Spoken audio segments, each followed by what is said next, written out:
This is the story history tried to hide. In Auschwitz, where millions suffered, there was one place even guards whispered about. Block 28, a block where priests and nuns were taken and never returned the same. Why did the Nazis call it the Silent Hell? And what happened inside those walls that the world still doesn't fully know? This is the most hidden story of Auschwitz. No one was supposed to know what happened inside Block 28 of Auschwitz. For years, even decades, survivors only whispered about it. Most stayed silent, fearing the nightmares would return if they spoke too much. Only a few dared to reveal the truth, because this block was not like any other block in the camp. This wasn't a place for soldiers.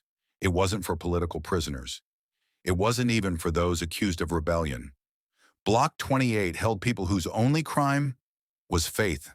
Priests, nuns, monks, seminarians, men and women who had taken sacred vows, service, humility, peace, charity, suddenly found themselves trapped inside the world's most brutal death camp. These were people who had baptized children, taught kindness, prayed for the sick, fed the hungry, and now they were prisoners in a place built for suffering. When the Nazi regime seized Poland and swept across Europe, they realized something chilling. The church was an enemy they had underestimated. Not because priests carried weapons, not because nuns plotted rebellion, but because religious leaders inspired hope, something the Nazis wanted completely destroyed. Priests spoke to entire communities with moral authority. Nuns educated children, shaping young minds.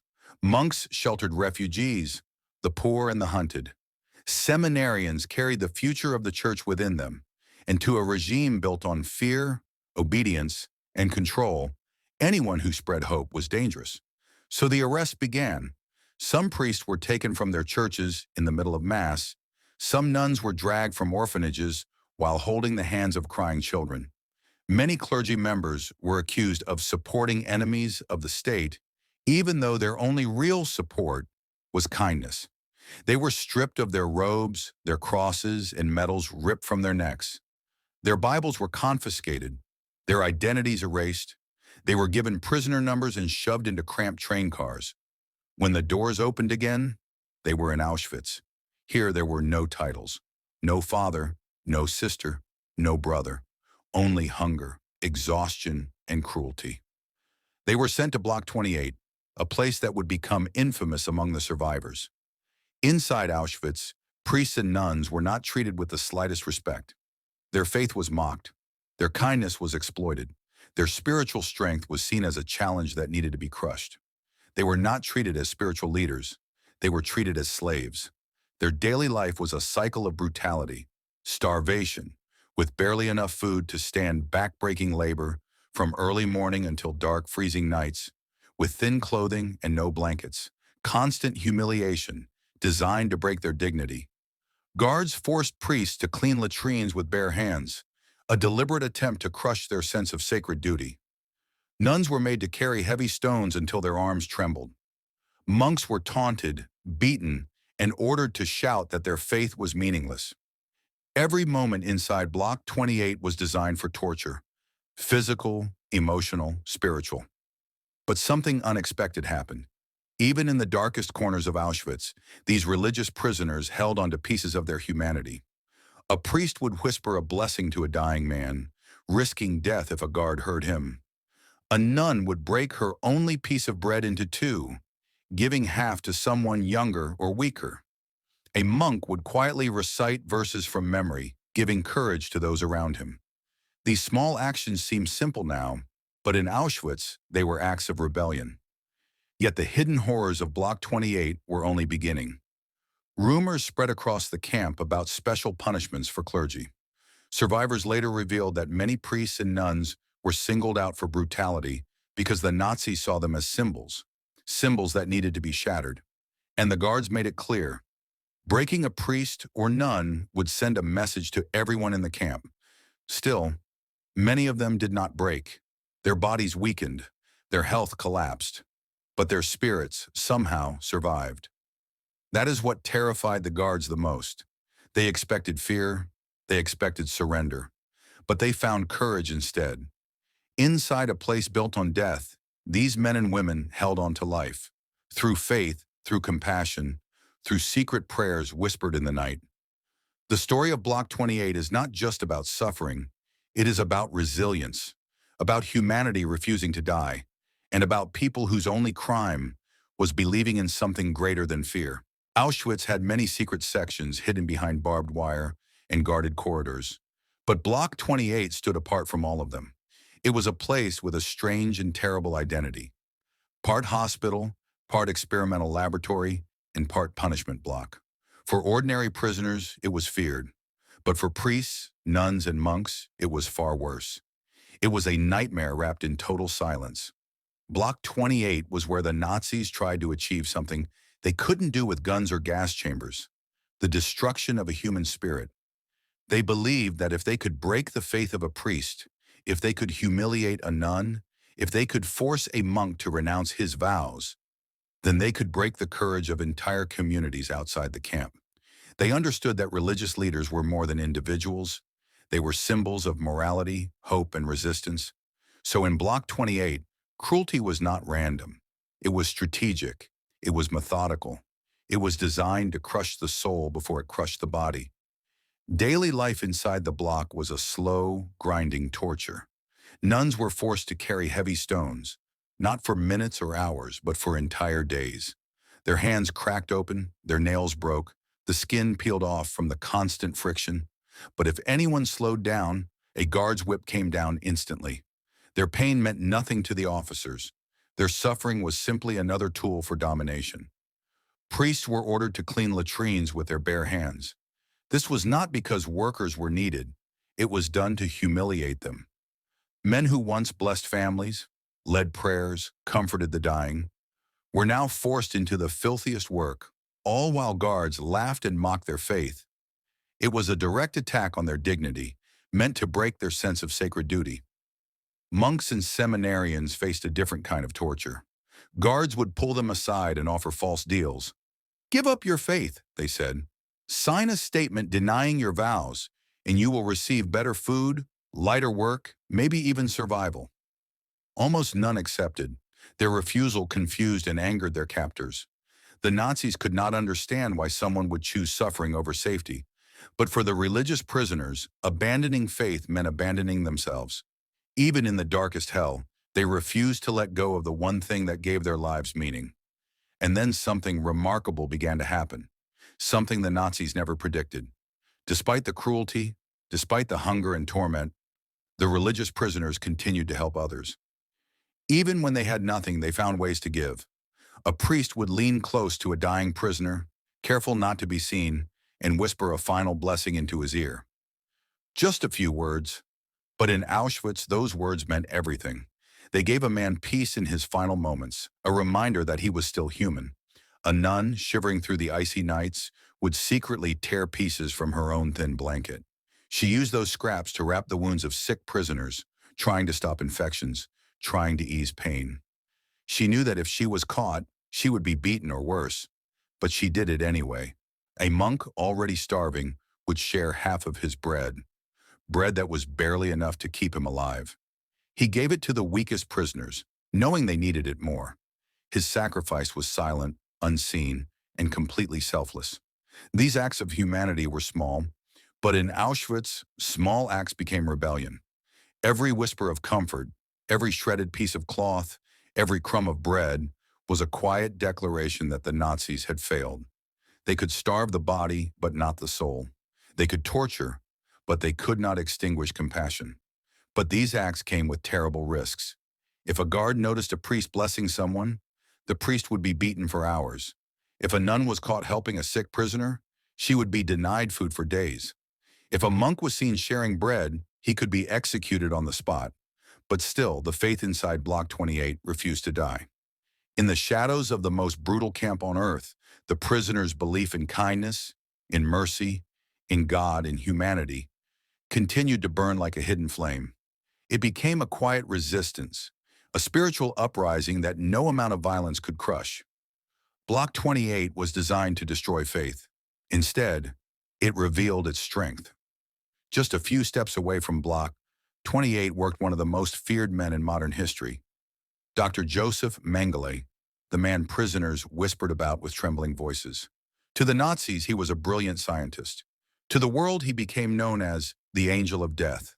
His immaculate uniform, calm smile, and cold eyes hid a mind capable of unimaginable cruelty. Although most of Mengele's experiments took place in other sections of Auschwitz, religious prisoners from Block 28 were often taken to his lab. They were chosen not for medical reasons, but because Mengele found them psychologically fascinating. He wanted to see how far faith could bend, or break, under torture disguised as science. Some priests were deliberately injected with deadly diseases, typhus, tuberculosis, infections that ate the body from the inside. Mengele watched them closely, curious to see if prayer would change the outcome. To him, this was research. To the victims, it was a slow, terrifying death sentence. Nuns faced horrors of a different kind.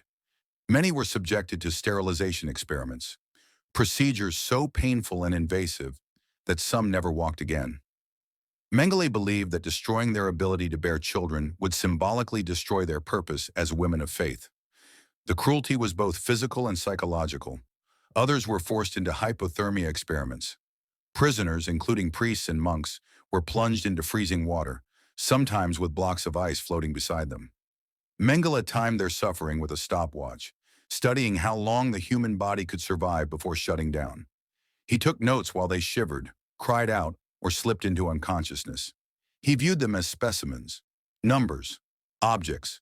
But to the survivors who witnessed these moments, the victims of Block 28 became something else, martyrs in silence. Even as they were dragged away, many refused to let terror win. Witnesses remembered a young nun, barely 20, whispering prayers under her breath as guards escorted her to Mengele's laboratory. Her hands shook, but her voice did not.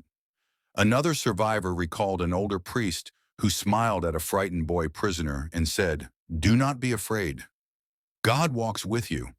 That boy survived the war and later said that single moment kept him alive.